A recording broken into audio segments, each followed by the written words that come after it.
ស្វាគមន៍មកកាន់ Channel និទានយប់ជ្រៅថ្ងៃនេះយើងមានរឿងថ្មីមួយគឺរឿងនៅផ្ទះជីតារបស់ពិសីតោះកុំឲ្យចាំពេលយូរយើងស្ដាប់ទាំងអស់គ្នានារសៀលថ្ងៃមួយ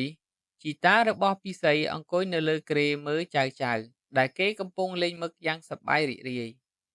មួយស្របក់ក្រោយមកគិតបានដឹកកង់បណ្ដើរនិងនិយាយបណ្ដើរថាណែចៅកុំអាលទៅណាតាទៅក្រៅមួយភ្លេតពួកចៅក៏ឆ្លើយថាចាលោកតាបាទលោកតាមួយសន្ទុះក្រោយមកលោកតាក៏ត្រឡប់មកវិញណារឹតឃើញលោកតាភ្លាមក៏ស៊ូភ្លេតអាយ៉ាលោកតាអញ្ជើញមកវិញហើយលោកតាយូរអ្វីហ្នឹងតាឮហើយសើចរលាកអ៊ី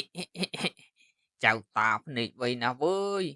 តាទិញនំអាកោស្ងោតផ្ញើពួកឯងគ្រាន់តែឮដូច្នេះណារឹតលោកកញ្ជ្រោងខ្ញុំឈប់លេងហើយភ្លាមនោះពួកគេរត់ទៅទាំងវងដើម្បីទៅលាងសម្អាតដៃ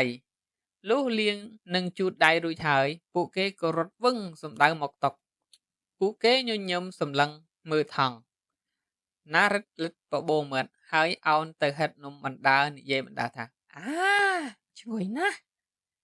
វាងើបក្បាលឡើងហើយនិយាយថាភ្លោះមើលួយរុកដៃចាប់ប៉ុន្តែពិសីឃ្លាតឈប់សិនវាប្រកែកខ្ញុំឃ្លានណាស់ពិសីឃ្លាតទៀតកុំអាលចាំលោកតាសិនពេលនោះលោកតាក៏មកដល់ពួកគេក៏និយាយស្រស់ស្រួលគ្នាលោកតាចៅសុំនំអាកោហូបលោកតានិយាយតបល្អចាំតាបន្តិចតានឹងស្រាយវាដាក់ក្នុងចានសិនបន្ទាប់មកពួកគេបានយកនំអាកោត្នោតម្ដងម្នាក់ហើយនិយាយថាអរគុណលោកតាអរគុណច្រើនលោកតាតាសើចញញឹម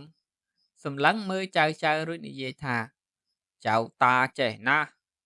ចេះសុំហើយក៏ចេះអរគុណទៀតពួកឯងពិតជាឆ្លាតមែនទេនេះរឿងក៏បានបញ្ចប់អរគុណសម្រាប់ការតាមដានទស្សនារឿងនៅផ្ទះជីតារបស់ពិសីកុំភ្លេចជួយចុច like Subscribe ដើម្បីទទួលបានវីដេអូថ្មីបន្តសូមអរគុណ